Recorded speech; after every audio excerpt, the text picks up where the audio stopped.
Hello again, friends. Hello. Welcome to another episode of The Train Station. Today we're going to be talking about 10 tips to stop your dog from pulling on the leash.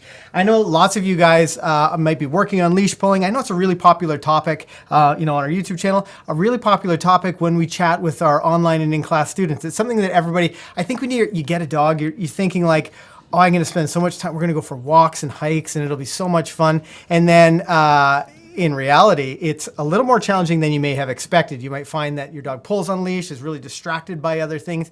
And in today's video, we're going to help you to sort of get that edge that you're looking for to be able to give them better information. I think is pre-show over? Is it 7:30 yet? I think it might be. It is. You know what? Then let's just jump right into it. In today's episode, 10 tips to stop your dog from pulling on leash. I'm Ken Steep. I'm Cal McCann. Welcome back to McCann Dogs.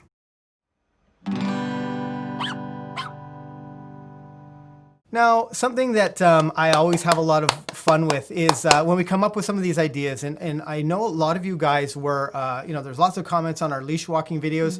The video that we did with instructor Steve talking about like some of the biggest mistakes that people make. Yep. Now, you might have a dog. Hi, Wendy. Hey, Wendy, one of our online students. Yeah.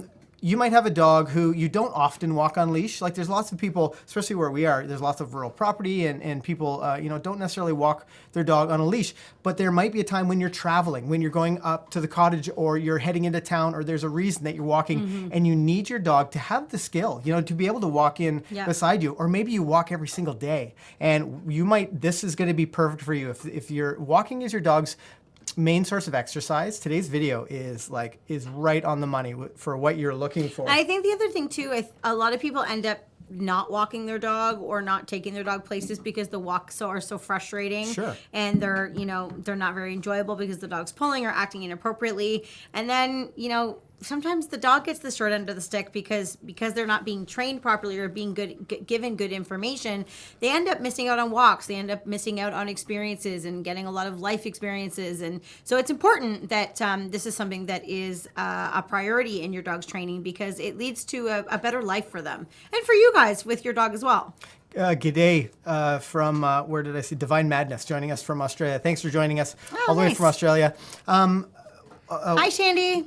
Yeah, well, you'll see in the chat there, we've got Shandy Blake, one of our moderators. But if this is your first time ever joining a train station live, let us know in the chat because we can sort of shape this a little bit. Well, I'll sort of let you know what things are coming up and try to really keep you on pace with how these go. Sometimes they go really fast. Sometimes, you might think that, you might be falling behind a little bit. These will be available for you to check out after. So don't worry, you'll be able to watch this in the replay. But if you've been a train station regular, maybe this is your second one, maybe this is your 20th or your, I don't know, have we done 200 of these? Oh, your gosh. 50th. We should be paying attention. We need to have like a big party if I know. It's like that's a good number point. 200. It is season 3. I'm excited about that. But you will know if you have been to a train station before. Tonight. Welcome, guys. If you've been to a train station before, you'll know we can't do this without help from a very special person, Dan. Lots of links, Luton. Dan, the moderator man. And we actually set up a satellite feed right to his house so that we can see what he's up to as he's moderating. So let's go to the McCann satellite here and hit this. Oh, there he is. Oh, and Liv. It's my Livy. 6th birthday. Well, happy birthday to you, Liv. And just for Liv, do you want to do the actual toot? Oh, I'll do it too. Yep. Yeah. Which end do I go on this one? Yep. I don't toot very often, guys. No, so I toot all the time. I'm not an expert. It's your first time here. You'll hear Happy lots of birthday, tooting. Liv!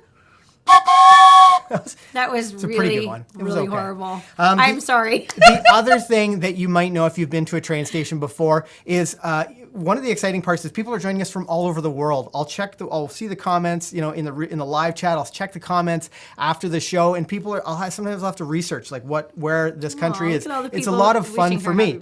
So I would love to know. We're going to do a roll call. I would love to know, where are you joining us from? Where in the world is Carmen in San Diego? No? Do you know that show? That's an old show. Where are you watching the train station from? I haven't seen it. I think it was quite an old show. Well, then you would know it. So. Yeah. Well, I might know it, but again, it's like the second time, I think, or maybe the third in a row that I've accidentally prompted some sort of age ability for me to thing. make fun of the fact that you're older than me. That's it. That's exactly it. Okay, it's our romper room moment. Look at the chat going. Here we go. So from oh boy, let's Orlando, Florida, Castleford, UK. Thanks for staying up late with us, Riley. Austin, Texas, Vancouver, Canada, Nice. Iraq, Seattle, Sydney, Montreal, Lancaster, Chicago, West Virginia. Oh no, it's going so quickly. Myrtle Beach, San Francisco, Bulgaria, Nevada, Kurdistan, Nice. London, Ontario, not too far away. Knoxville, St. Petersburg. Oh my goodness. Chelsea says, Ken's old. It's fine. Dominican Republic, Pinckney, Michigan, Monterrey, Mexico, San Diego, California, Mongolia. Ohio. Someone said they loved Carmen Sandiego, so we're speaking the same language. Hong Kong, Houston, Texas, Mongolia, Portland, Oregon, Florida, New York, Dallas, Texas, Pittsburgh, South Australia, Hawaii. Thanks for joining us from Hawaii. It's a beautiful place. Burlington, Mike's joining us from. That's not too far away. No, not very far away. Thank you guys for jumping in. And I also have to mention that nice. a big thank you to Piff Gifts, who dropped a super sticker before the show even started. So I want to thank you for that. And Naomi, thank you for joining us from Vermont. Thank you for the super chat. Welcome, Look at that. Naomi. Lighting up the train station, changing the lights behind us. Okay, we've got a couple great super chats right off the bat. Thank you guys. Thank you, Skelly MD82. It's like a dance party. Before we dive in, hippie shake driving the train. Isn't that the most adorable She's so thing? cute. Before we jump right into our walking thing, let's Skelly MD. Let's grab that super chat and address it. So, any tips for raising litter mates? How can I assure a good bond with each other and not end up with two pups that would rather play with each other? I love the fact that First you of can all, identify yes, exactly. So many people don't even realize that like this is a thing. So that is a step in the right direction. It's a good question. Raising Super chats do get two toots.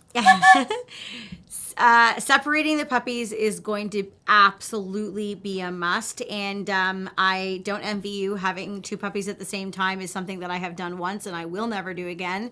It is possible, but it takes a lot of work, and separation is going to be really important because you're right. If those two puppies are spending a ton of time together, if they're crated together, playing together all day long, everything is just done together, it ends up teaching them that you don't really matter that much. That life is more fun with their buddy. We've also seen a lot of dogs not really gain a lot of confidence individually because they're so stuck to their litter mate that if you try to separate them, one has to go to the vet, whatever. Maybe one person can't look after two dogs and you have to separate them, and then it is super stressful for them.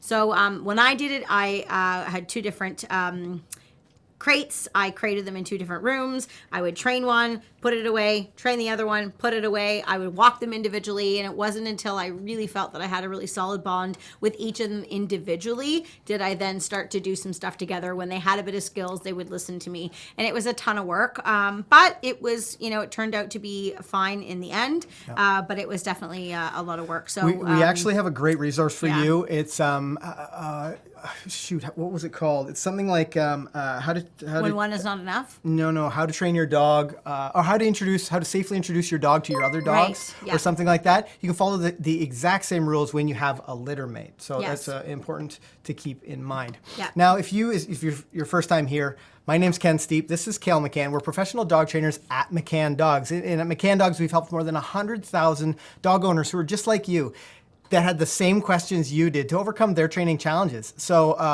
tonight's, when we do the live stream, we have all sorts of videos on YouTube, but tonight's live stream is for you. So if you have a question, drop it in the chat. We'll try to, answer as much as we can. It gets pretty hard because the chat gets moving pretty quickly. But, I would get out your notepad at this point because we're going to dive right into these tips. And we've kind of set them up in chronological order. Yeah. To sort of make sense for you guys. But these are some of the tips that we think about when we're introducing your dog link in the chat. Perfect. Thank you, Dan. Yeah, thanks, Dan. These are the kinds of things we're thinking about when we're training our dogs, as well as giving information to other people. Let's jump into tip number 1. So a lot of time when people are, there's another super chat. Thank you. There's little bee in the train. Yeah, very cute. We'll get back to that super chat, Camilla, in just a second. Yes, we will. A lot of time when people are training their dogs or taking their dog for a walk, they end up choking. The dogs end up choking and gagging. And, typically it's if the dog's not trained very well, or also if the person's not really sure how to address it. So we sort of say, if your dog ends up choking down the street, you're probably not doing things correctly. And it's not so much the dog's fault. It's more, learning what you need to do. And we're going to go over actually a bunch of things that I think is going to help with that particular topic. What we wanted to start off that way, because we see so many times people say to us, I take my dog for a walk and they just end up choking themselves. Yeah, it's horrible. Absolutely. And that's typically why people go to like a harness and some of these other things, which actually just puts a Band-Aid on the problem. It doesn't actually teach your dog what they should be doing differently, which is what we feel you should do. For sure, yeah. We're going to talk a little bit about equipment and how that can make such a big difference. But a harness isn't the answer. We do use harnesses on all of our dogs at some point, but we're going to get to when that's appropriate, why it's not appropriate when you're first learning. But what do you need? I just want you to see that. Okay. Were them going off? Can you turn it down? I don't know. I'm not sure. I've never done that. I'll have to check in the post. So if your dog's choking, then you've got to take a step back, start working on start working on fixing the problem rather than thinking like, maybe my dog can't use a collar. So really focus on that. But a collar needs to be fitted correctly. Let's talk about collar fitment for a moment and why it makes such a huge difference. Also, we'll talk a little bit about the equipment that we like and the equipment that we don't use. Yes, absolutely. So when your dog is wearing a collar, we suggest that it fits fairly snugly, snug enough that you can just fit 2 fingers between their collar and their neck, 2 fingers this way.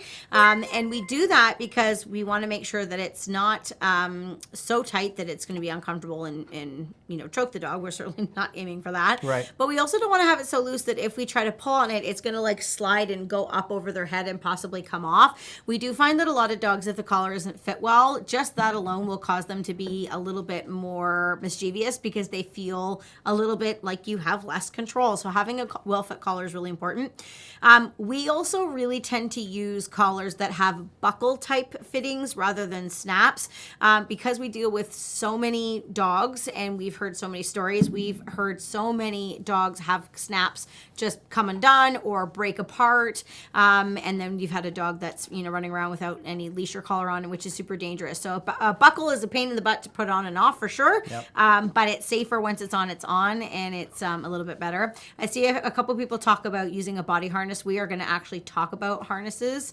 I don't know if we want to touch base on it right now as to why we don't use it, or do you want to stay for that later? Let's go for the collar specifically and how you guys, what you need to be looking at when you're fitting your puppy or your young dog in training with a collar. I think we can grab a dog maybe and just show collar fitment where it should fit, because it makes a world of difference. If you have a collar that's not fitted correctly and a collar that is, the collar that's fitted correctly is going to give you so much more control.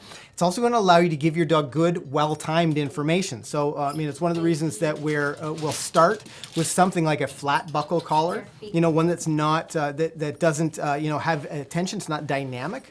It allows you to really teach your dog that, when there's no tension on the leash, rewards, all these good things happen, and they'll start to put a little more effort in so that they're not constantly pulling on the leash. And I think Kale's got, do you want to go to that camera too to show this off? Okay. Well, what's fun about that for me is we get to go over to the train station. Quiet.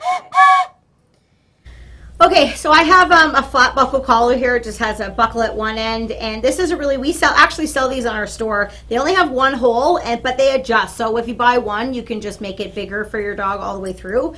My personal preference is I like to have a wider collar for my dogs. I typically try to buy a wider collar than really what they should have. I find it's a little stronger, and I also find it to be a little bit more comfortable on the dog's neck as well. So this width is actually probably bigger than what Beeline should have because she's only about 27 pounds, but I like how wide it is, but personal preference.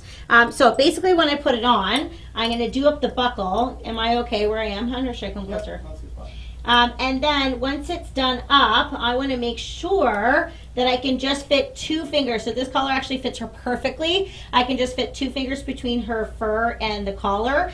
And if you have a dog that grows a lot, that is growing a lot because they're young, I know some dogs are growing like a weed, I would just check their collar every single day. We always have our hands in our dog's collars. It's an exercise we do on a regular basis to make sure that they're super comfortable with it. So I'm always checking to make sure I need to adjust it as I go along. Yeah, and that collar right now is not fit well on V. If you were teaching Yes, her, it is. It needs to sit up a little bit higher. No, it's higher okay. on her neck. It's okay. Let's see. I feel it's a little loose. If she were like in training, I feel it would be nicer if it sat up just a little bit. Yeah, higher. it could be a little bit tighter if I was training her Yeah. for sure. Yeah. But you don't want it so loose that For sure. Hey, Claire. Drop another super chat. Okay, we're gonna get to. Let's talk about the things that we don't encourage. We don't encourage our students to use. We don't allow our students to use Yeah. things like pinch prong collars, things like chain choke leashes. Stuff we do like is snap around collars. It's like a thin version of a flat buckle collar. Yeah. It's the same like nylon. It clips on the same way. It's got a dead ring on it that slides around the collar. You can fit it up nice and high on their neck, and we're going to talk about why having the collar up nice and high is so advantageous, especially if you have a dog who It's not under loves as to much pull. control, yeah. Who's not under as much control. the higher on the neck, the better. Makes it and so the much reason easier. for that is the higher part of the neck is a little bit weaker. You know, if you have a collar that sits really, really down low on the neck and your dog's doing a lot of pulling, that's where they're very, very strong. It's like pulling on a tree trunk. Like a lot of dogs, like they pull and they don't even know that it doesn't bother them because it's on such a strong part of their neck. So having the collar sit up a little higher behind their ears, and we'll talk about another gadget that is sort of built on the premise of that, it allows you to have a little bit more control because it's at a weaker part of the neck, which means the dogs are a bit more sensitive and they're not as likely to pull, which means you don't have to use as much power and correction and things like that. And our philosophy here at McCann's is the least correction is the best, provided that it affects change. So we don't want to be, doing all of these negative reinforcements with the dog in order to make them listen. If you use proper equipment and proper timing and good information, a lot of the time you can get really great results. That's very sweet, Bee, but I can't talk when you do that. You get really great results without having to be so negative or powerful with the dog. The one thing that I see Chelsea mentioned, she likes the wider collars on her dogs, and we do too. Like we have some really like fancy, nice collars that we use for our dogs once they've learned to walk, or when we're not training. You know, like Kale will often have multiple collars. You don't want to know how many collars my dogs have. Oh boy, it is a lot. But having those wider collars are great for hanging in around the house. But when we go to training, we want to give the dog the best information possible. Let's go to these super chats. I might have to actually scroll down and grab one. One got away from us here. There it is. Okay, so let's go to the queue and answer some of these super chats. Camelia. My 10-week-old Aussie pup has a growling fit when we try to stop him from biting and chasing our kids. How do we teach him not to do this? So this is it's such a specific question. What you need to do is not allow him to get into that state of mind where he has the opportunity to start, going wild and chasing the kids. So practicing some control stationary exercises when the kids are around. Kids are so much fun to puppies and dogs. Like they're squeaky and they move quickly and they like want to engage with the dog. So you need to make sure that you're really focusing on your dog's needs when the kids are out. If you can't supervise or stop him from getting to that, is it male? Can't stop him from getting to that point where he's like, oh, that's it, I can't control myself, I've got to get the kids. Then they should be in his crate or separated or not in a situation where he's like rises to that level of excitement or enticement. So think about that. I want you to think about, how he gets to that threshold and work beneath that. Work some of those stationary exercises with the kids just standing there. And then maybe you can work farther away and the kids are moving around. But don't let him get to that point where he's lost his mind and he just has to get the kids. And make sure that the puppy's always on some type of leash or line when he's out of his crate, so that if you do need to take control, you never have to chase the puppy and your timing can be good. If he's, been barking and growling at the kids for a little while and rehearsing that behavior, and then you're trying to stop it, you're not going to have very good success because your timing is really late. So prevention is key, and having good measures to make sure you have good control is going to be important as well. From Caroline. Caroline asks, for the safety of our young puppy, is it necessary to have visitors to our home or backyard patio area remove their shoes for fear of before entering, for fear of parvo on their shoes? Now, I think your vet will be able to give you more specific information on things like parvo. And parvo is one of the vaccinations that we require in this area, isn't it? Yes. I'm pretty sure.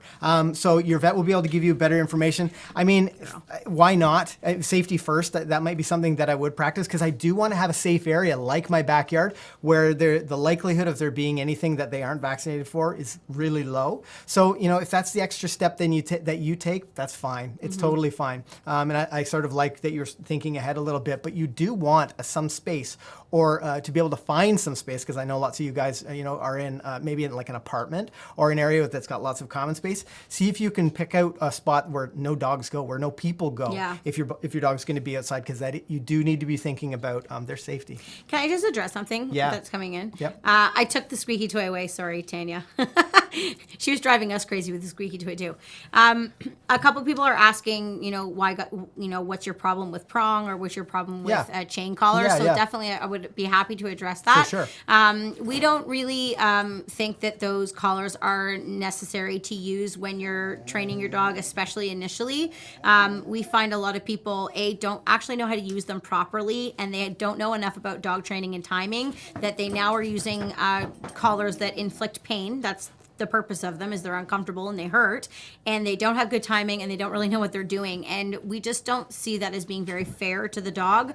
Our goal is to start with minimum persuasion, I don't know, whatever word you want to use, to begin with, and teach the dog how to do it right first. And, there are some dogs and some people in the world that, maybe do require those types of collars in use. There's a time and place for them, but those people need to be highly educated on dogs and how to use those types of equipment to ensure that, they're the right thing. We don't jump to those things.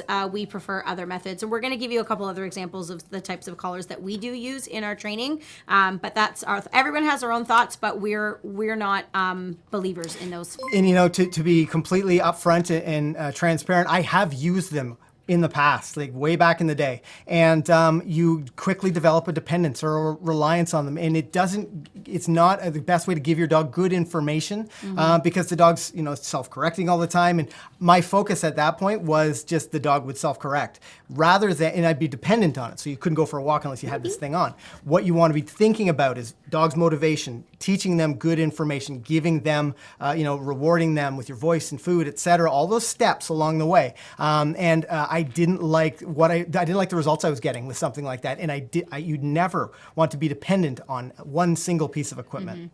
So actually, maybe we talk a little bit about something like the gentle leader for head control. Yeah. Maybe that's a good thing we can talk about. We'll skip our next point. We've got another super chat from Mamie. We're going to come back to that in just a second. Let's talk about something we do like that gives us more control. Yeah. So obviously we'll start with the flat buckle collar first. If I could speak, that would be helpful. And then if that wasn't affecting enough change, keeping in mind that the training was correct and the timing was good, and there was lots of good things going wrong. We don't just switch equipment without doing any of the work. It's not the equipment that trains the dog. It's the person who's using the equipment that gets the change. So, you have to use things that are going to be appropriate. But then another item that we really, really like is something called a gentle leader. And there's actually a lot of head collars out there on the market. We really like specifically the gentle leader, not the halty, not some of the other names out there. Gentle leader specifically, and there's a couple reasons why. Number one, we like the way it fits the dogs a little bit better. There's less straps. It works on the premise of pressure rather than the premise of pain, so it doesn't hurt, which means you can use it for really young dogs that are doing a lot of pulling. That's going to take all the impact off of their trachea and their necks. And it's also really easy to wean off of as well. It just has one little nose strap that you can pull off eventually once your dog's training is underway, and then you can use it whenever you need to. I've personally used them many times. Literally, Beeline wears one every time I go to an agility competition. I walk her on it too sometimes as well. But I use it at an agility competition because she's in a really heightened state there. She's super excited to go play agility.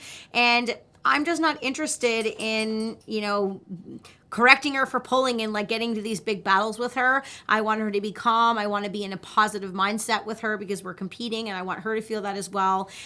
So I use a gentle leader in that moment, and I absolutely love them. And specifically to speaking to the gentle leader, as Kale pointed out, but I want you to really take this one home with you, is that the collar is set up to train away from it, so that you don't need it forever. You can simply, it goes from being like a head collar with a little nose loop to a flat buckle collar, simply by slipping the nose loop off and clipping the ring to the ring that's on the neck collar. So we always want to be every day, every training session, moving just a little bit more and more forward. And the Gentle Leader specifically as a head collar allows you to do that. That's why we love it so much.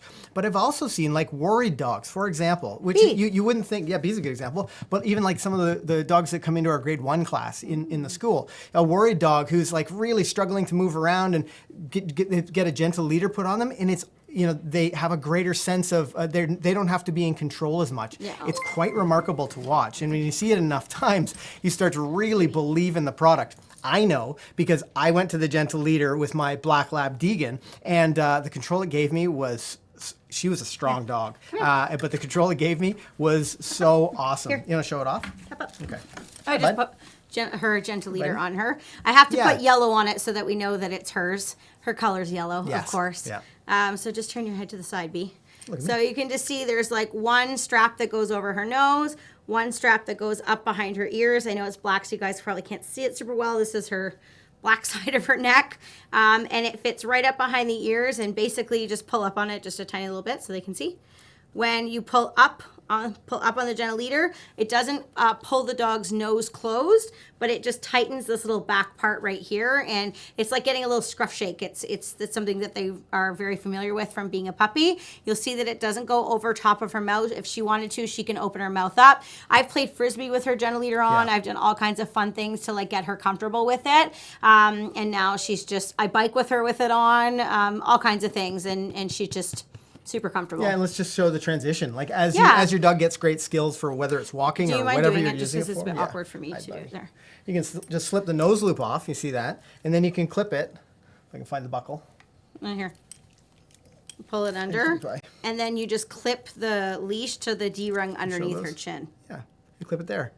It's kind of hard to show. We need like a, what we need is like an overhead camera, like a close-up cam. Very awkward. There we go. Maybe that'll be for the next. And it hooks to there. Maybe that'll be for the next train station. Maybe we'll have an overhead cam. That would be pretty cool. But this is what you're working towards, right? Because then you can have your dog's collar and you're not dependent on a single piece of equipment. So we do like that. Now, one of the other things that I love, and it's so important regardless of the piece of equipment that you're using, whether it's a flat buckle collar or something like a Gentle Leader or whatever, is tension. Having tension on the leash. Let's talk a little bit about why that's so important and how people can accidentally be teaching their dog the wrong things when it comes to pulling on leash. Yeah, tension in dog training is a game changer, really. It is massive.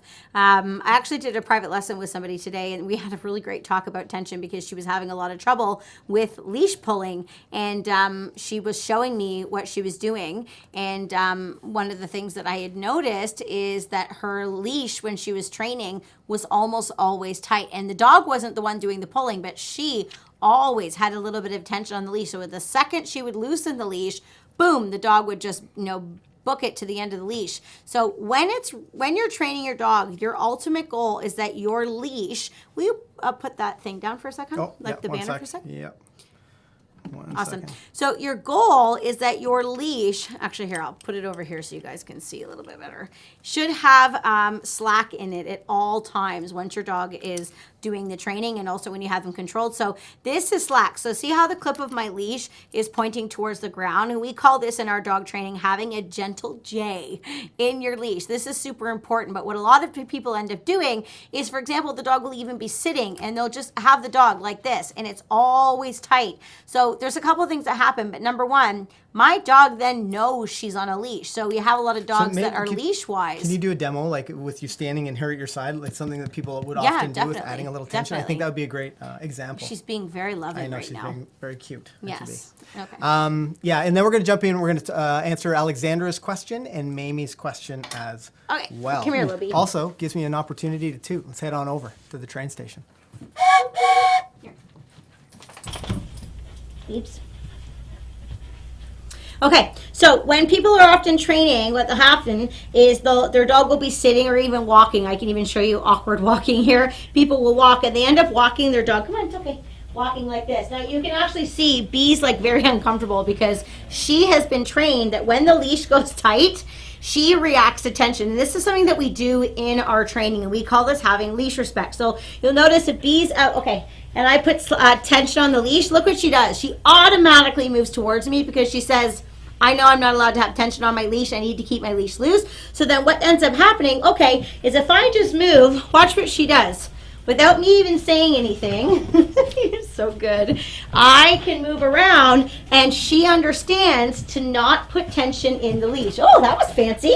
Good girl. And it's why she understands that is she's had a lot of reinforcement for being with me on a loose leash. And also I'm very conscious that when I'm training her, I'm not holding her on a tight leash. If I was doing this, B thinks she's doing something wrong, and if she's sitting here behaving herself, I need to make sure I have that gentle J in my leash. You'll notice my leash is hanging down. It's nice and loose. This is actually a great leash to use on camera, hon. Mm-hmm. You can see it really well. Yeah. It hangs down. What I don't want to be doing is training my dog on a tight leash, and the same thing goes for walking. If I'm moving along and I'm just sort of walking with two hands on the leash looking like I'm water skiing down the street, my dog's learning to walk with tension. And there's other training and methods and techniques and things that you need to do so that you don't have to do that. You know, a lot of people say, well, I have to do that or my dog will just pull me over. So we need to train the dog how to walk on a leash then. We can't just slap a leash on, go for a walk and expect it to work. Very few dogs just are born walking on a leash without pulling. It's something that we, as their owners, have to do to train them. But tension, we just want to draw your attention to tension. How you like that?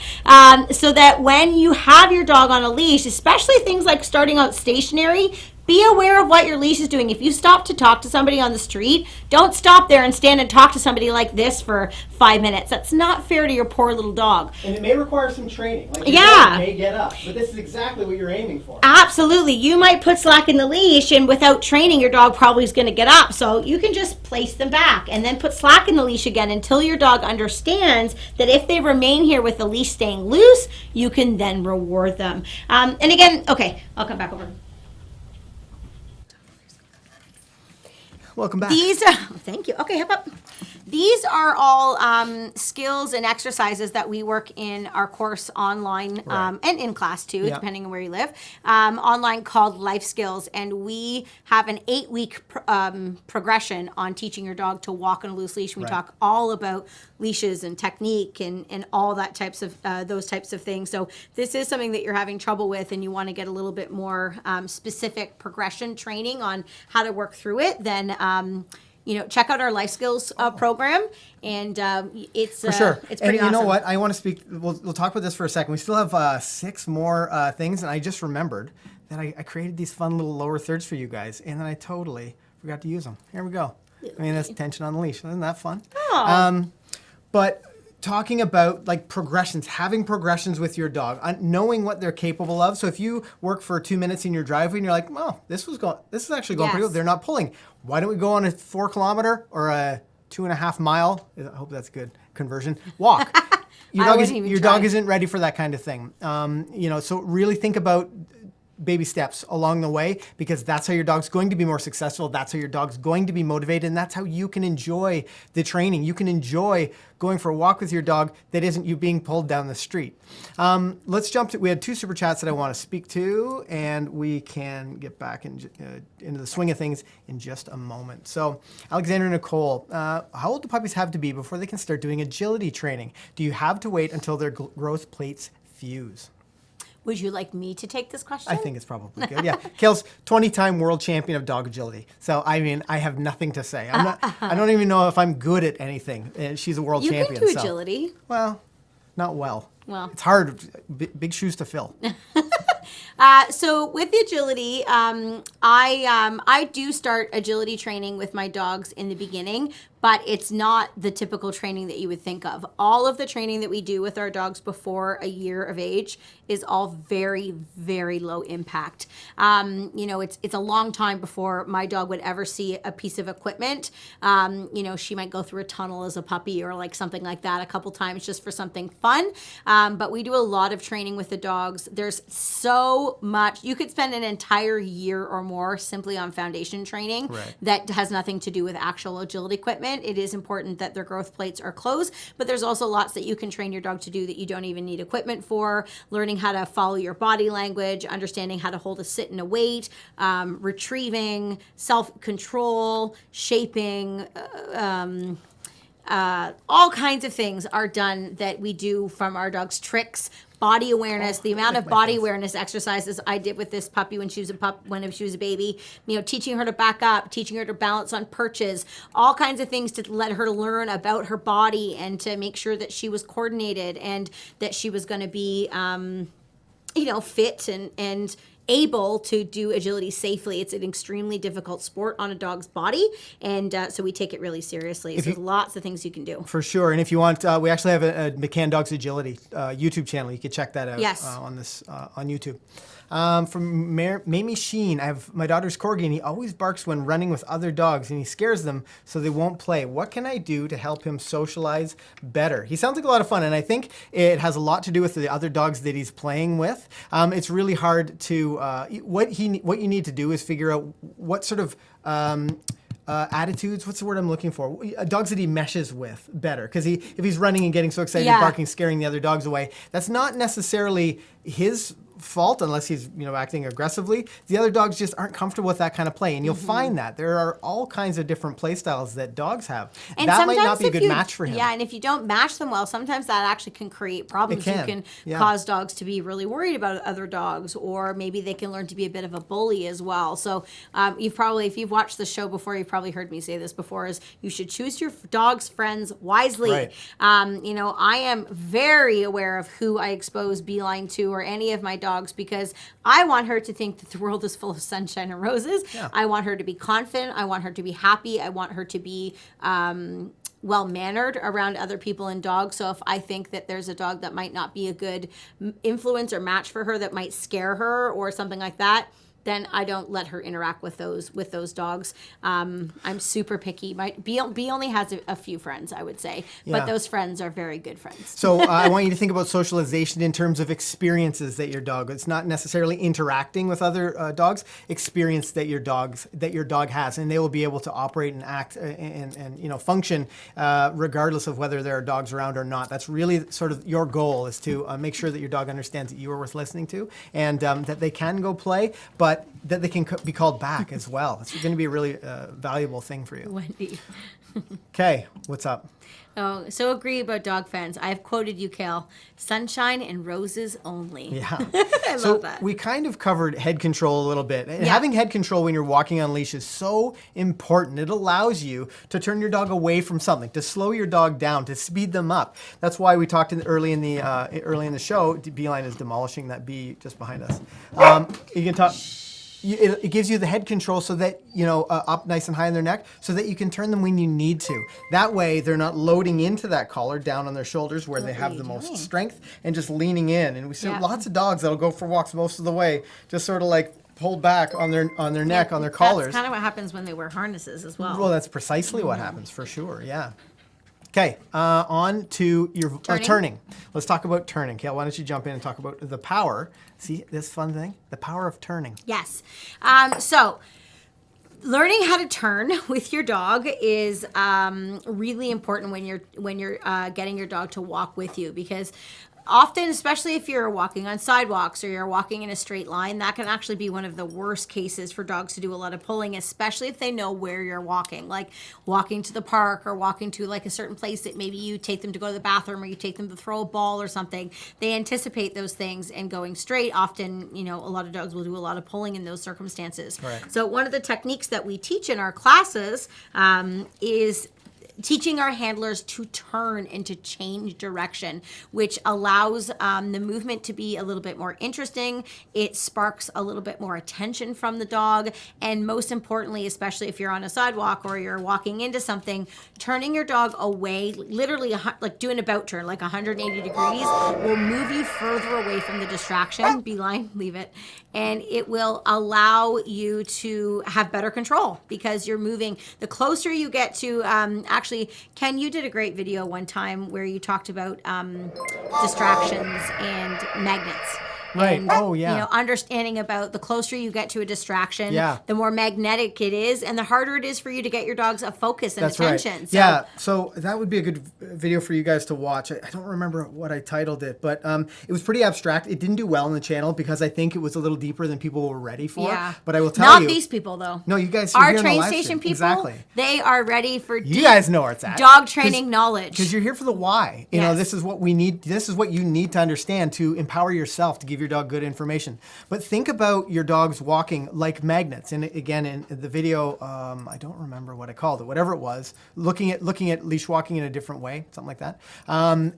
These distractions are drawing your dog in. So rather than thinking about your dog leaving you to get those things, think about those things drawing your dog toward them. Mm-hmm. And in the demo, I showed like some powerful magnets and some not so powerful magnets. So maybe it's like a bird or a squirrel versus like a newspaper. So that's how you need to start thinking about it. The closer you go, the greater the likelihood that your dog is going to be drawn into those things. So when you think about it the right way, it allows you to know that I need to create more distance to, insist that my dog walks in at my side. It gives me more opportunity to reward them. And then over time with repetition, then you can get closer because the magnet's a little bit weaker. Yeah. Your dog starts to understand that bird or that squirrel isn't that interesting after all, because there's way more valuable stuff that they're going to get for sure if they hang out with you. Yeah. So I want you to think about that. Yeah, think about which side you want drop your... the link. Yeah. This is lots of links looting. Just lighten up the chat. Think about which side you want your dog to walk on. Typically, we walk our dogs on our left side. Really no crazy particular reason. It's tradition. It's just something that's kind of always happened with dog training from way back in the day. You can walk your dog on either side. It really doesn't make a big difference. But when you're going to turn your dog, you need to turn so your dog's on the outside of you. You're going to turn so you're on the inside of the turn, the dog's on the outside of the turn, and you're going to turn and go the other direction. And we would suggest that you hold my leash for a sec, sweet. Yep.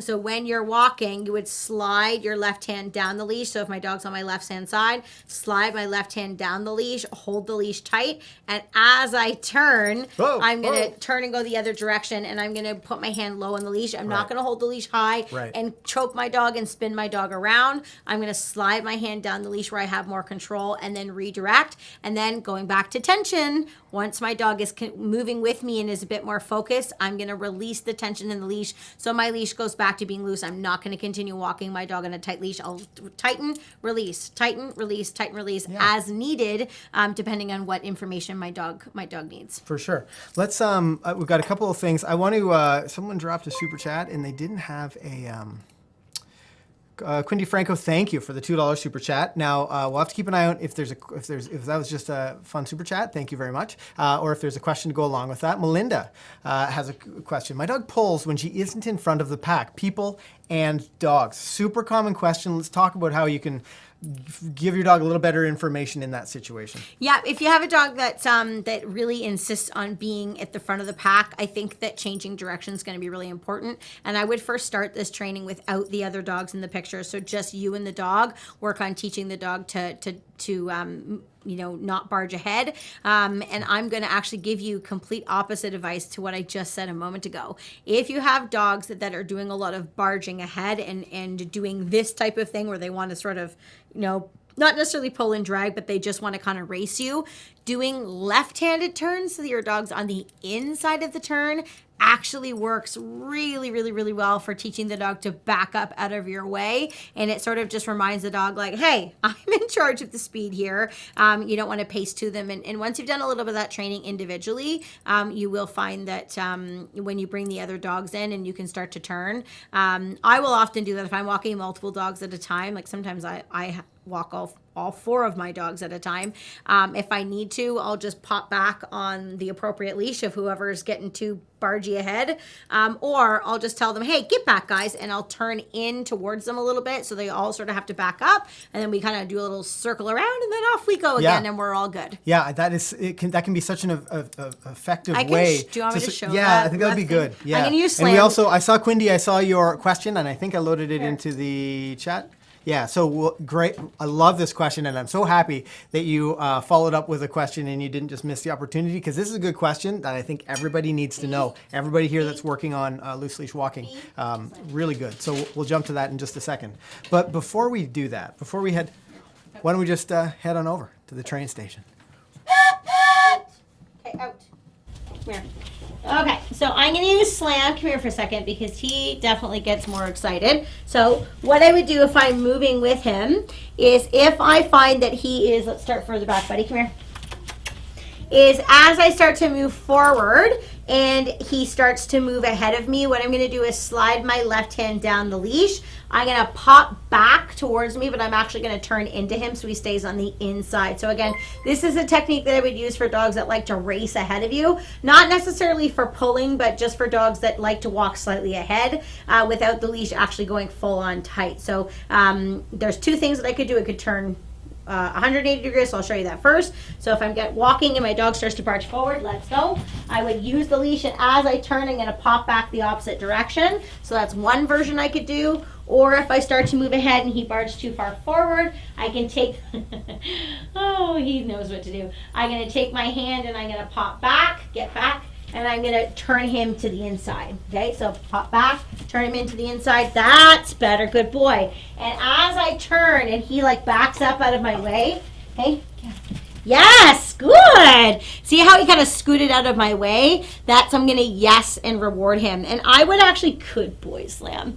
I would actually train this not necessarily out of my walk, but I would practice like in my living room to begin with or my driveway. And I would work on left circles, teaching the dog to back up out of my way, making sure I have good technique with my leash and my left hand on the leash. And then I would complement that with rewarding him for moving out of the way. Once he's able to do that, then I might practice at the end of my driveway, maybe on the road just in front of my street, but I'm not just gonna like walk out in the middle of the street with all kinds of distractions and try it for the first time, because it is a skill that you need to teach your dog first before taking the show on the road. But it works really well. Yeah. Okay. Okay. We'll head on back, and I won't even toot this time because I've already tooted enough. Quindy Franco, this is a question I wanted all of you guys to hear because it's a good one. So suggestions, you can just stay in there if you want. Suggestions to balance loose leash training versus just getting out for some exercise for a pup, 6 months old. We live in an apartment, so we want to get out, but we have work to do. Oh, Wendy Springate. Hold on, before we go on. Thank you, Wendy. $20 super chat. Wendy, you're she awesome. Gets a toot. Wendy is one of our life skills and PE students. So let's go back to Quindy's question. Balance loose leash training versus just getting out for exercise. So something that we'll do, especially with young dogs who are in training, is we won't go for a long walk. We will. It's just not part of what we do with them, because Instructor Steve says this, and I really like it. Training your dog to walk, teaching them to walk, and taking them for a walk are two totally separate things. Yes, I love that.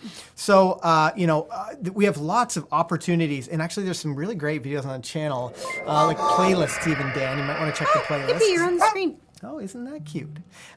Some good playlists on the channel, something exercising your dog without going for a walk. So that kind of stuff is going to be really, really helpful for you, because when you're going at the beginning of your training with your dog, you're going to be focused, hyper-focused on training, making sure that they're successful, figuring out the challenges that they have, knowing that you can only get so close to a distraction, or that you can only go so far before they start to make mistakes. In every single training session, maybe you go a little bit farther, you just increase the challenge based on their success. Mm-hmm. So what that means is that if your dog's not working very well, that you're not going to go for that 2-mile walk or 1-mile walk or 1.6 kilometer walk. That's quick math. With them, you're going to do maybe like up and down the street, or maybe you do like between light posts if you have like light standards in your area, or driveways, or whatever the thing is. You pick a distance and you walk with precision for that amount of time. But the rest of the time, your dog, walks aren't that good exercise anyway. Like they don't exercise your dog the way you think they do. Yeah, I think, we take the dogs for a walk. Like when we walk our dogs, if we're going to go for like an actual traditional walk, it's just basically to let them stretch their legs and let them get out. It's not for exercise. It's not to keep them fit. Walks don't keep dogs fit. It just gets them out. It lets them go to the bathroom, those types of things. But your dogs also need exercise. And, you know, when I have young puppies and I'm trying to exercise my dog because I'm not going to be taking them for walks as Ken said, I'm going to, you know, play tug. I'm going to do all kinds of things. Actually, Dan just dropped one of my favorite videos that we have, exercising without walking. Yeah. So ideas on how to exercise your dog without taking them for a walk. There's lots of things that you can do to get that energy out in a safe way. And we're really aware of doing it in ways that build your bond and your relationship. We're not big advocates of like going to a dog for, you know, leash-free park, sitting on a bench and looking at your phone for 40 minutes while your dog runs around and forgets that you exist. We're not really into that.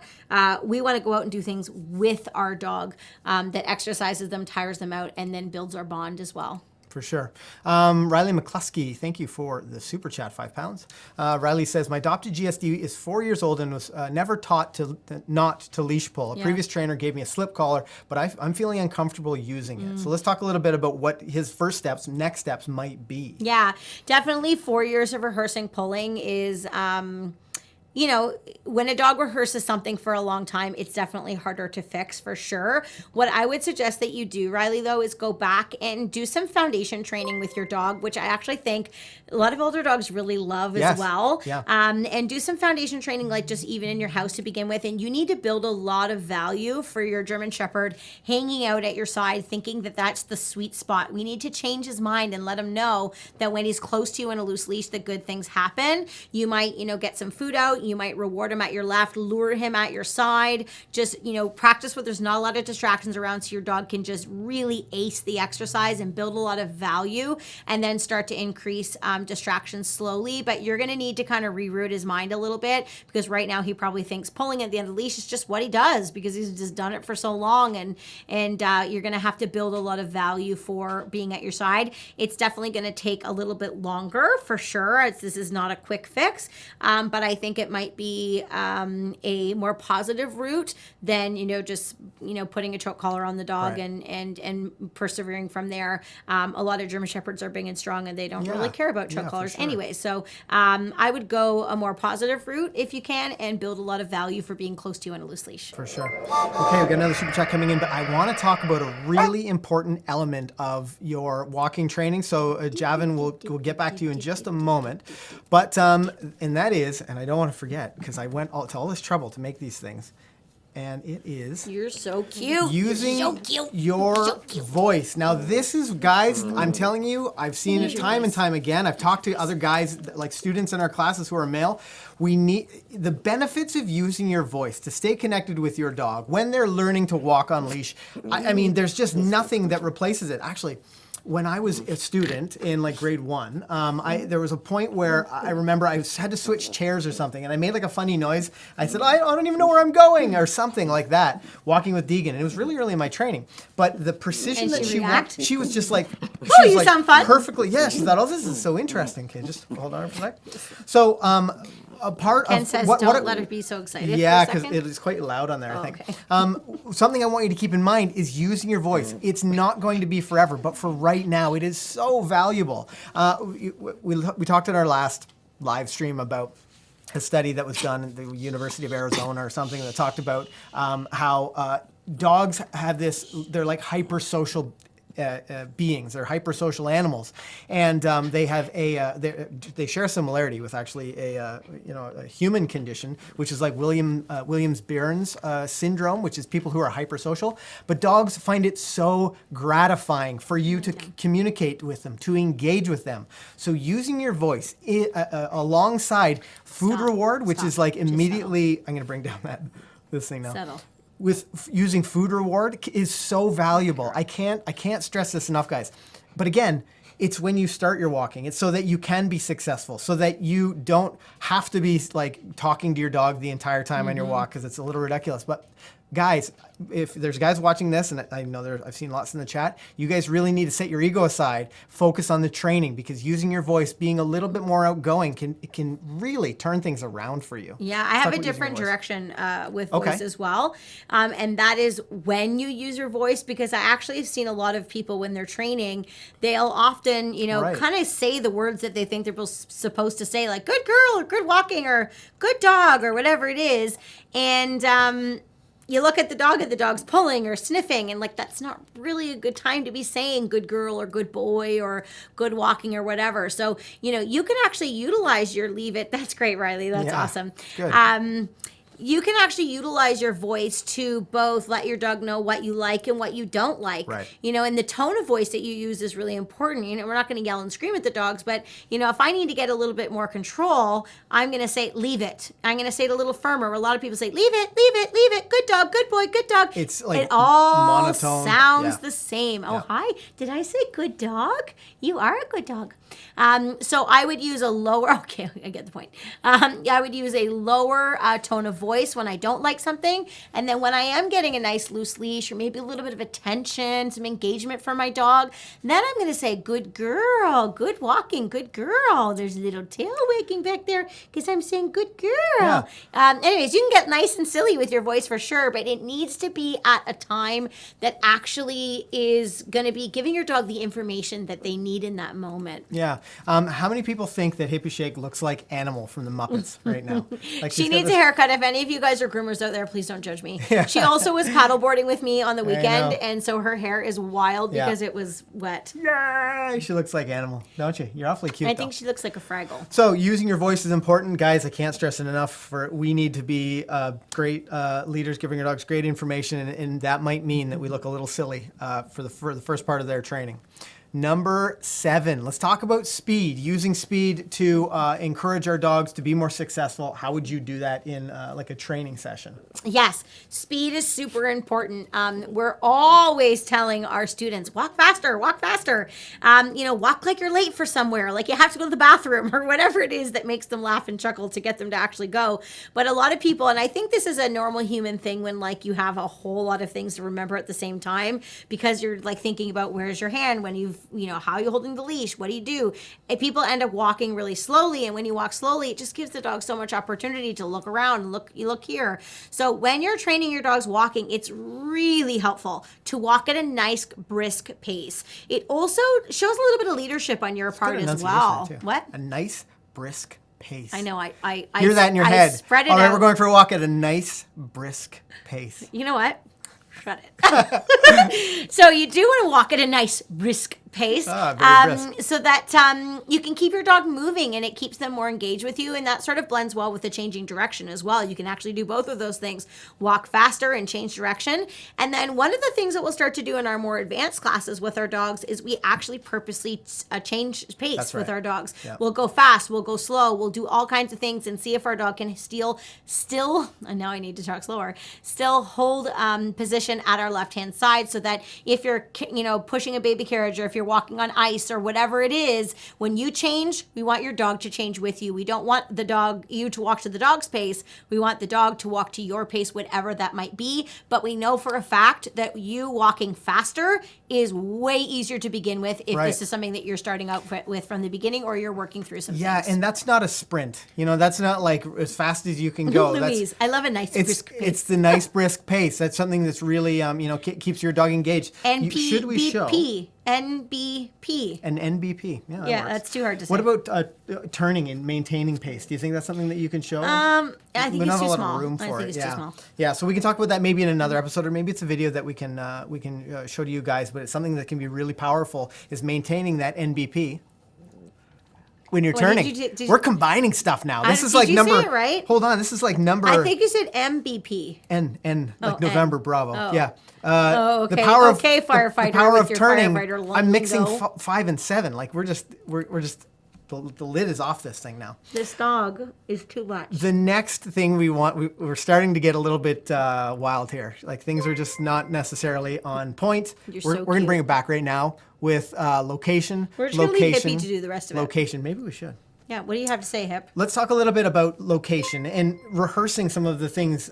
We've talked about this, touched on it a little bit, but if you're going for the same walk to the park every single day and your dog continues to pull, or they're starting to get a little bit better, and then the last half of the walk, they're pulling you like crazy. If you're going for a walk and halfway around, you're like, does this dog have GPS? Like, how did they know that we're exactly halfway and now we're headed home and they're still pulling? You need to think about your location and change things up a little bit. Let's talk about that. Yeah, I think it can be really challenging if you do the same loop all of the time and your dog starts to predict. Dogs are major situational learners, and they can predict things far better than any human can that I know. So that's something that you need to be careful of. I think it's also important to know, like, if you're having to retrain some walking, or if you're having some walking difficulties and you want to try and make some changes and make things easier, definitely consider your location, because where you're practicing can make a major difference. We always tell our students that when you're hold on, I'm just gonna go to camera 2 for a second. She's gonna shake it. This is so cute. Let's see, is Hippie gonna shake this thing? It took us forever to get her to like toys. Oh, it's not really as exciting as I thought it might be. No, she's just sort of checking it out. Okay. Oh, we just missed it. Anyway. We just missed it. Anyway. Okay, back on track. So changing locations are choosing your locations is really important. So thinking about starting off in a place that's a little bit more quiet, where there's less distractions, is a really good idea to start off with to have success. And then know what your dog's threshold is. Like, you don't want to practice in your kitchen and be like, my dog is awesome, because most dogs are awesome in the kitchen, which is great. But it's a good spot That's to start. good. But then you can't be awesome in the kitchen and then go for a 30-minute hike or a huge walk around the block and expect your dog to magically be good there too. It's really important that when you're building on a skill, that you build really gradually and that you're proofing things. I would be working on building distractions by adding the distraction to my comfortable location before I go to a different location. I actually did a private lesson with somebody today. We were working on stays and walking and things like that. And we started off easy. And then by the end of it, I literally had her husband, I was doing it over Zoom. Her husband he was the best distracting guy ever. And he would squeak a squeaky toy and he would wiggle it, and we threw food on the ground, and we were able to walk the dog right past it. She was one of our life skills students, actually, from Vancouver. Yeah, and say hi to Tanya. Yeah, hi Tanya, how's it going? Yeah, anyways, she did such a great job, but we were working in a really familiar location for the dog, and we were just building distractions and making it really, really tough for them. Okay, you're on there on your own for a second. I'm just going to repack all the toys. Okay, no problem. Actually, what I wanted to talk about quickly too is there's quite a few people that are asking about the training. And private lessons. So I'll just speak about that really quickly. So our actual in-house school is in Flamborough, Ontario, here in Canada, and I know that people watching are all over the place. But we also have online training as well. We have a puppy class that is for puppies under 6 months of age, where we work on puppy stuff, nipping and biting, house training, all of the basic foundation skills that you're going to need. And then we have, and lots more. And then we have a class called Life Skills, where we work on teaching them to walk on a loose leash, coming when they're called, sit stays, down stays, mindfulness, connection, things like that.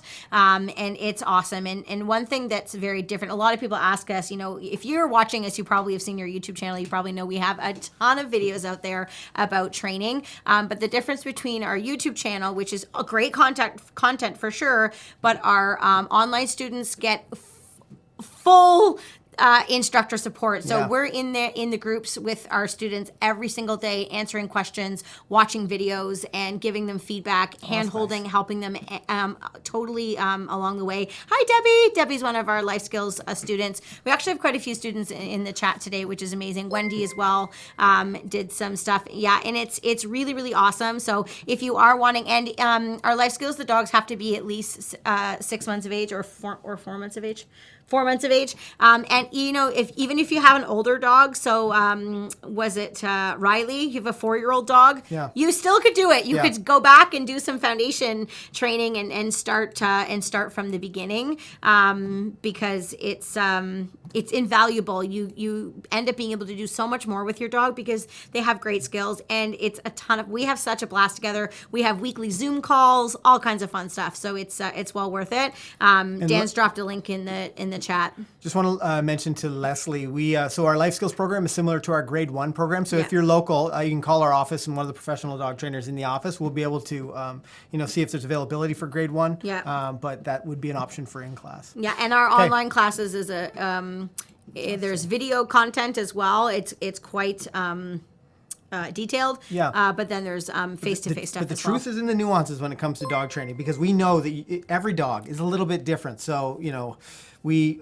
try to put out as much as we can on the YouTube channel to help you to be successful. But for specific information for your specific dog, we do have an online program where we can help you out. Okay, let's talk about being proactive. This might be one of the most important things for you to think about. Debbie, you're not allowed to tell people about Wine Wednesday. It's cat's out of the bag. Be proactive. Be proactive. I didn't even know. Is that a cheer thing? That is like the most common cheer thing in the whole world. Okay, that's fun. I didn't. Do it. Okay. Do Be it. proactive. Oh, Funky likes yours. Cheering in with us. Okay, there, cheer squad. All right, buddy, quiet. we hear you. Quiet. Okay, so let's talk about being proactive, how it can help you, like tonight or tomorrow morning when you go walk your dog. Think about some of the things that being proactive and how it can help these guys to be successful. Yeah, being proactive is so important.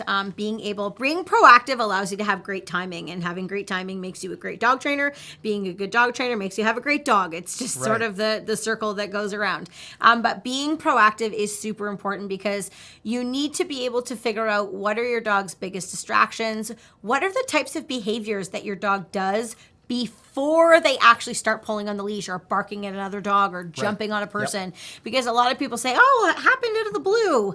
And that's not how it works. Dogs will always do something. A really easy example is before a dog jumps, typically they'll like coil back or they'll start to wiggle their bum, and then you know they're going to jump. So being proactive is so important because once you predict that things are going to happen, you are then going to be able to, get ahead of things and redirect them more quickly, or, choose to change direction or do some of the turns or change your speed. Some of the things that we've already been talking about. But if you don't have the ability to be proactive, you're going to find that your timing is compromised. And I'm not sure if it came up in the, what are you smirking at? I just saw a good question that came in. We'll talk about it after.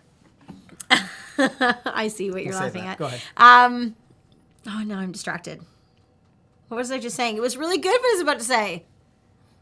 Were you even listening to me? Being reactionary, being proactive. I wasn't. I was reading the chat.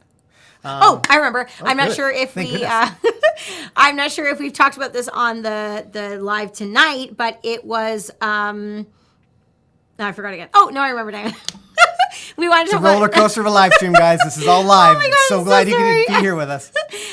We talk about timing and dogs learning time frame. So 1 second. Yeah. I don't think that's come up yet. So some of you might know this already, but dogs learn within 1 second, and typically one of the reasons why dogs get confused about what our expectation of them is we're not giving them information fast enough that they actually understand. They pull, for 20 minutes on the walk, and all of a sudden we're like, oh, I'm irritated of this, and then you start to get after the dog. Well, you should have done that the moment they started pulling right from the beginning. So basically getting in there earlier is really, really important, which is why being proactive allows you to have great timing, because if I kind of know when my dog's going to make a certain decision, I'm ready for them to do that, and I can either A, reward a fabulous choice, or B, I can redirect a choice that's not so great. Yeah, so this is so important, and this is something Thank you for not being upset with me and laughing at me instead, everybody. We're all very upset with you, Cal. Something that was really good. I remember learning as a student about being proactive. Things like jumping up on the counter. I can't tell you the amount of things I lost off my countertop before I became a student. Before you met me. Yeah, well, long before I met you. But even when I was a student, with my own dog at the time and had no training, I couldn't foresee their opportunity to make that mistake. So I want you to think about what opportunities does my dog have to pull on the leash, to bark at another dog? What opportunities does my dog have to, chase a squirrel, whatever that thing is? Those things can happen, and you do need to be a little bit, you need to know what to do to react to it, but you can also set it up so that you're proactive and you teach the dog skills like leave it. That'd be a great skill for you to teach any dog. It's something we teach every dog, because that proactive training can be used as a reactionary skill. So Yeah. for example, if you teach your dog to leave it, and it doesn't matter, we have a bunch of leave it videos on the channel that you can try Awesome test skill to and have. work on with your dog. But then when something comes out of the blue, you've set the situation up to tell your dog to leave it, and they will leave that object. They will stay, they won't pull on leash because you trained the skill. It's not leave that car, it's not leave that other dog, it's not leave whatever that ball that happens to roll in front of you. It just leave it, and this is what I want you to do. So being proactive is super valuable, but also things like teaching a leave it can be really helpful for your leash walking. Now, I know we talked a little bit of smack about harnesses, but we also, all of our dogs use a harness at one point. You know, let's talk about, when is your dog ready for a harness? Are you ready for a harness when you're walking with your dog? I have some fabulous harnesses. Oh, I bet. Actually, I know, yeah, you you got talk. some I'm really going to nice go ones. show you one of my favorite harnesses. Should I go to camera too? No, Oh. I can bring it onto camera. Especially if you're maybe into dog sports, or if you are in a situation where you need to get your dog's harness or get them like clipped or unclipped really quickly, harnesses are awesome. They're perfect for that. But you need to make sure that you've taught them how to walk on a loose leash first, so that they have a clear understanding, and that they know that there's tons of value being at your side, or there's tons of value for not pulling on the leash. A harness is not a great teaching tool because it doesn't give the dog specific enough information. However, they are, where are you going? Almost there.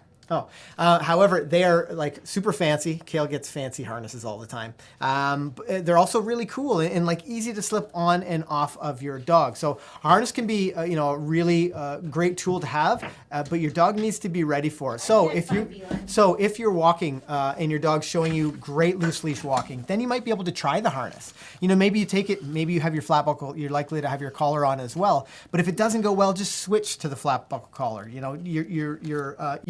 don't want to rehearse for too long your dog pulling on leash. So set yourself up in a situation where you can go into training mode, be a dog trainer all of a sudden. Mm-hmm. Yeah, I have cool harnesses. So because I'm on Team Canada for agility, the team makes these like beautiful, that's upside down. We don't want to do that. These beautiful Pastor Dan, thanks for the super sticker. Very yeah. Cool. Oh, you're going to have to, there you go. Oops, there. Pretty cool. Yep. Is that that's what you Well, need? I have one for each dog, and then I realized that I was being ridiculous, so I aborted mission. Thank goodness. Yeah. We missed you while you were gone. So 10 tips. We're going to go over them really quickly. So that we just, as a quick reminder, is your dog choking? If they are, then you're not in the act of training. Switch into trainer mode. Teach your dog how to walk on a loose leash. How does their collar fit? Make sure your dog's collar is fitted correctly. Tension on the leash is the killer of loose leash walking. It's going to be the thing that makes it more challenging for you to be successful. Now I feel bad for not getting all the harnesses. That's okay. They want a fashion show now. Oh. Yeah. Head control. Head control is super valuable. It allows you to turn your dog. It allows you to give your dog very precise information. And that needs to be your focus, giving your dog the greatest likelihood of being successful so that your training goes well. The power of turning. I feel like that should be like an echoey thing. Turn around. Every now and then. Power of turning. Use turns in your training. Being able to walk with your dog, slow, keeping them in check. It makes it interesting. How many times you've been walking, training your dog in a straight line at the same speed over and over again? Turn. Keep it fun for them. And they're more likely to stay engaged. Can you just grab this one? Oops. Using your voice. Using your voice. Using your voice is super important. Making sure that you are using it with good timing, that you're actually using your voice to say when they're right and when they're wrong. And then also to make sure that you're animated. You don't want to train like being a bump on a log. You got to be exciting. You got to be animated. No bumps on a log here. No bumps on a log here. You got to make sure that you're having fun and you're being animated, because the dogs are way more likely to pay attention to you. Walk purposefully, using speed to your advantage. And that doesn't mean sprinting. Walk like you have to go to the bathroom. Is Not that like the you're saying? going to the bathroom. Oh, yeah, that's but right. like Okay. you have. Like you're on your way. You're on your way to Walk the like bathroom. you're late for a meeting. We're Canadians, so we call it bathroom. I know you Americans are probably like, what is she talking about? Walk like you're gonna miss the last Train. Okay, that's it. Walk like you're gonna miss your train. Yeah. Yeah, walk purposefully, really giving your dog, good information. This show is just getting a little out of control. Location. If you're struggling in an area, go to somewhere that you can be successful. Make it easier for your dog to be right. Be proactive. B-E, proactive. Yeah, I saw someone said be aggressive, and that makes sense for a cheer. Do it. All right. Oh, you got to clap first. There you go. Okay. Ready? At the same time. 3, 2, 1. Oh, okay. That's Funky. We're like, that is not so much fun. cheering. Be quiet.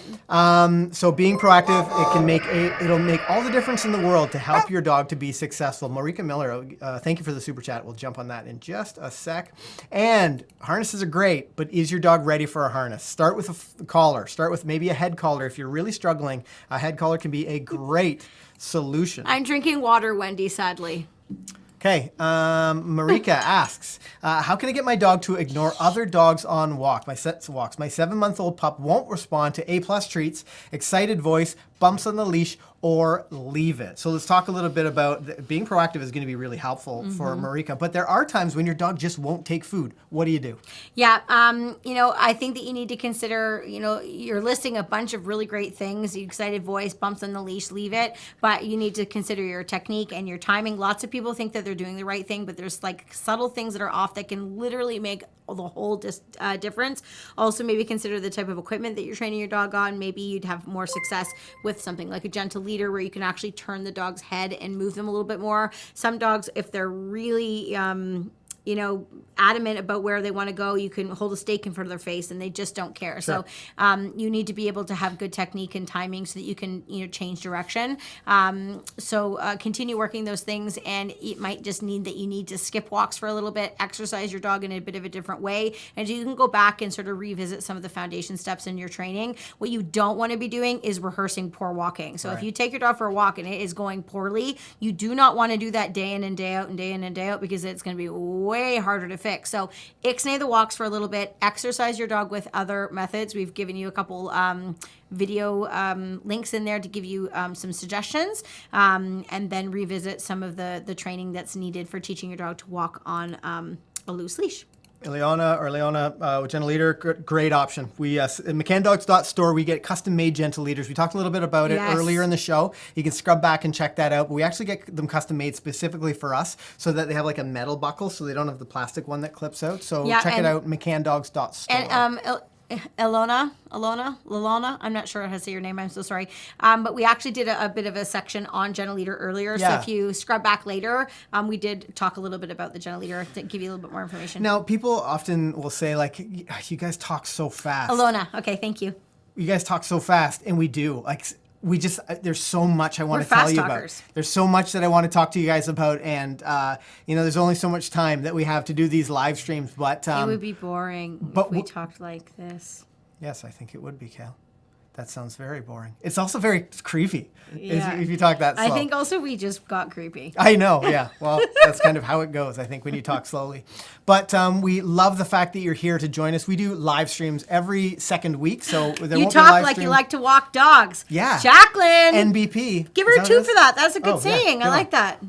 Nice, brisk talking. Nice, brisk. You guys NBT. are making me so happy with your sayings. Yeah, I'm gonna have to go back and save some of this chat so that we can like see you it have to go to the after. bathroom. Yeah. Oh my god! Again and again. We'll just keep. You know what? We'll just set it up. You guys knock it out of the park. So you funny. Just take a swing at this one. So funny.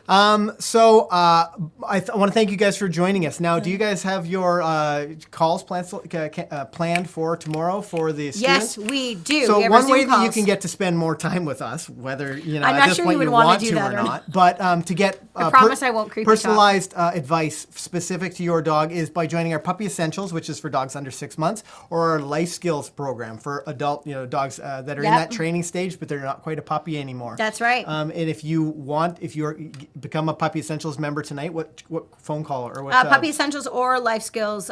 We have our Zoom calls tomorrow in the morning. Our Puppy Essentials one is at 11 a.m. and our Life Skills one is at 12 p.m. We are talking about chewing in one of them, a deep dive on chewing and how to address all of the chewing issues. And the second one is on, oh my God. I should get you to write it down. I know. Well, we just crushed like a if you talk for like 10 seconds, I'll remember. Okay. What do you guys want to talk about? Actually, I saw something that I really liked in here. Tanya says, hood's up. It's getting serious. Yeah. It looked for a moment. I'm like a homie. Yeah. Kale was like going to get ready to have, like, it was like a coming out for the boxers thing, coming out to pugilistic position. I remember now. See, it worked. Okay. We're talking about the sit and down placement and the power of follow through. So when dogs aren't learning to be mindful and like holding position and be calm, like what you're supposed to do about that. Oh my Tanya, again, she's down with NDP. I don't. What was that? NDP, yeah, you know me. Yeah. NDP, yeah, you know. I don't really. I forget now what it means. No. I forget what that song actually is. Yeah. We should move on. Okay, so I have to say thank you. You saw him in the chat helping us out a bunch. Dan, lots of links, Luton, and a super happy birthday to his moderation assistant, Liv. Happy 6th birthday. And here's a shout out. Really quick, it's probably past her bedtime. Noon EST, Chelsea. I just posted in the Facebook, Facebook page a few little while ago, and Shannon, I think, already sent an email out with the links in it for tomorrow morning. A huge thank you to Piff's Gifts, Naomi McKinnon, That's a hard thing to Shelly MD82, Camellia Smith, Mary H, Caroline, OPP, Alexandra, yeah, you know me. Alexandra That's what Nicole, yeah, Mamie Sheen, Quindy Franco, Melinda Kelleher, Wendy Springate, Riley McCluskey, Javin White, Pastor Dan, Marika Miller, and thank you to you for joining us here in the train station. If this is your first time here, why don't you hit that subscribe button? We publish new videos every week to help you. Who wouldn't want to hang out with us every other Thursday? Come on. To have a well-behaved, four-legged family member. And thank God one of us is serious. I'm exhausted now. It was a wild live stream. I'm glad you're here to enjoy it with us. On that note, I'm Ken. I'm Kale. Happy training, guys. See you soon.